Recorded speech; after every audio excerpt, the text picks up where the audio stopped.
So hello everyone, कैसे हैं आप सभी। जैसे आप सभी को पता है कि आईबीपीएस पीओ के प्रीलिम्स की जो डेट है, फर्स्ट डेट है, उससे अगर हम आज बात करें 25 डेज के आसपास टाइम बचा हुआ है।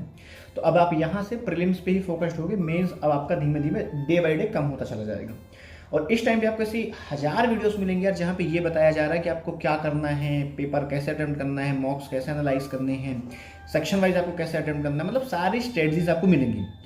पर एक्चुअली में कोई ये डिस्कस नहीं कर रहा कि चीज़ें क्या नहीं करनी है, क्योंकि इस पेपर में क्या करने से ज़्यादा जरूरी है क्या नहीं करना है, क्योंकि कई बार कुछ ना करके भी आपके मार्क्स अच्छे खासे बढ़ जाते हैं।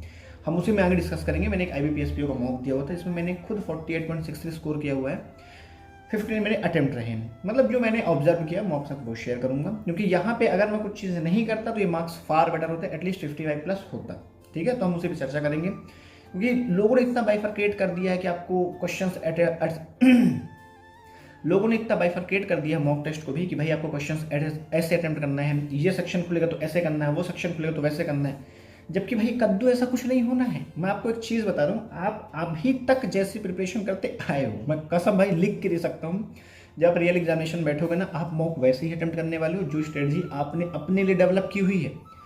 किसी की स्ट्रेटजी देख के आपके मार्क्स कभी नहीं बढ़ने हैं, चाहे कोई कितना भी कह ले। आप जिस तरीके से अपना मॉक टेस्ट देते आए हो आज तक, एंड के 20-25 दिनों में उसको चेंज मत कर लेना ये देख के कि भाई उसने बता दिया उसके मार्क्स आ रहे हैं मेरे भी आएंगे। ये गलती मत करना, वरना सिर्फ सफ़र करोगे मार्क्स और नंबर ऑफ क्वेश्चन अटेम्प्ट और पिकिंग के ऊपर। इसलिए ये गलती मत करना।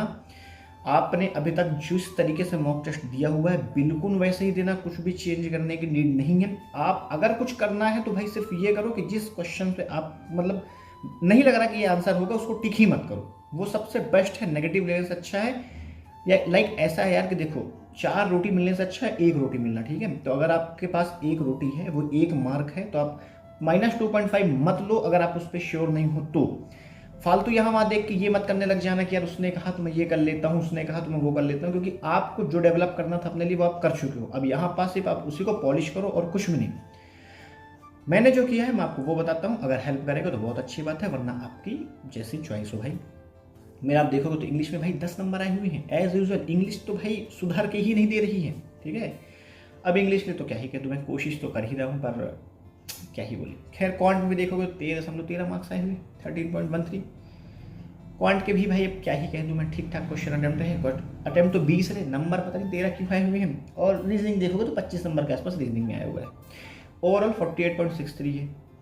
ये मार्क्स एटलीस्ट 4-5 नंबर और ऊपर होते हैं। रीजनिंग में एक डीआई मैंने सॉरी देख लो, रीजनिंग में डीआई, रीजनिंग में एक पजल मैंने सॉल्व कर ली थी, वो 10 नंबर की एक आती है, तो उसमें 5th क्वेश्चन मेरा टिक ही नहीं हुआ। मैं हड़बड़ाहट में उसमें ध्यान नहीं दिया। पहली लर्निंग कि जब आप मॉक टेस्ट पे या रियल एग्जामिनेशन में टिक करना, थोड़ा सा 1-2 सेकंड एक्स्ट्रा लेके भाई देख लेना, कंफर्म कर लेना कि आंसर टिक हो गया कि नहीं। भाई सीधे स्ट्रेट 2 नंबर वहाँ पे चले गए मेरी। उसके बाद जो 2 क्वेश्चंस गलत हुए हैं भाई वो सिली मिस्टेक्स हैं, मतलब मैं मार्क कुछ और कर रहा हूँ, मार्क कुछ हो गया, क्योंकि हड़बड़ाहट, ताकि maximum number of question attempt कर पाऊँ। तो दूसरी लर्निंग यही है कि भाई हड़बड़ाहट मत जाना, 10-15 सेकंड एक्स्ट्रा दो, लेकिन आंसर जो आपने फाइंड आउट कर लिया एटलीस्ट सही टिक करना, वरना ऐसे नेगेटिव पड़ेंगे। जो मार्क्स आने चाहिए थे वो तो आए नहीं, उल्टा भाई 0.5 चला गया। उससे बेटर होता कि मैं टिक ही नहीं करता। तो सेकंड लर्निंग आपकी ये है कि एटलीस्ट जो आपने सॉल्व कर रखा उसको अच्छे से मार्क करना, हड़बड़ाहट वाली चीज़ें मत करना। बचा कॉन्ट और इंग्लिश, तो देखो इंग्लिश तो ऐसा है यार कि जितना टाइम बचा है उसमें कितना ही इम्प्रूव कर लेंगे। तो मेरी एटलीस्ट भाई सेल्फ की वो कि एटलीस्ट ये मार्क्स 15, 17, 18 तक चले जाएं, कोशिश तो यही है। अब जाएंगे कि नहीं वो तो देखा जाएगा। कॉन्ट में भाई थोड़ा अटेम्प्ट्स और अच्छे होने चाहिए थे, जो कुछ गलती हुई वो नहीं होनी चाहिए थी। अब देखो मैं कितना भी कह लूँ यार, 20-25 दिनों में प्रैक्टिस के साथ ही चीज़ें थोड़ा सा इम्प्रूव की जा सकती हैं, पर अब मैं ये कहूँ बहुत ड्रास्टिक चेंज आएगा, हाँ वो नहीं आने वाला है।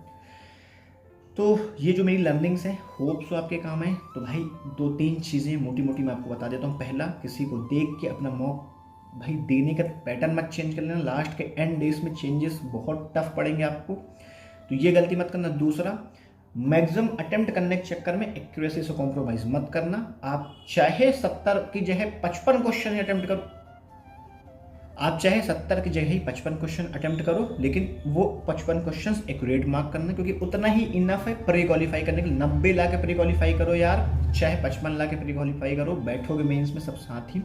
तो अगर आपका मेंस ठीक ठाक लेवल पे है तो थोड़ा सा एक्यूरेसी पे ध्यान देना, बहुत ज़्यादा नंबर ऑफ अटेम्प्ट पीछे मत भागना।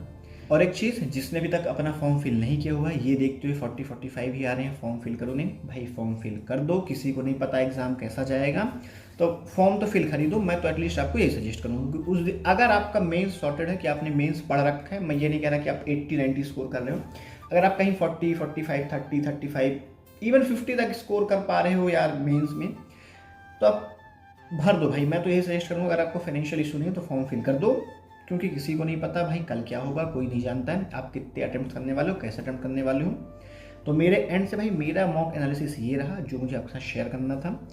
ऐसे डेली बेसिस पे मॉक्स में लेके नहीं आऊँगा यार कि मैंने आज ये स्कोर किया, मैंने आज वो स्कोर किया, भाई सब फालतू चीज़ें हैं। आपको मैंने बता ही दिया 35 से 45 के बीच की जो रेंज है वो मेरा कंफर्ट जोन बन गया है, उससे कभी ऊपर आ जाते हैं, कभी नीचे चले जाते हैं। तो ठीक है, फिर आज के इस वीडियो को यहीं तक रखते हैं, फिर मिलेंगे किसी और दिन किसी और वीडियो में।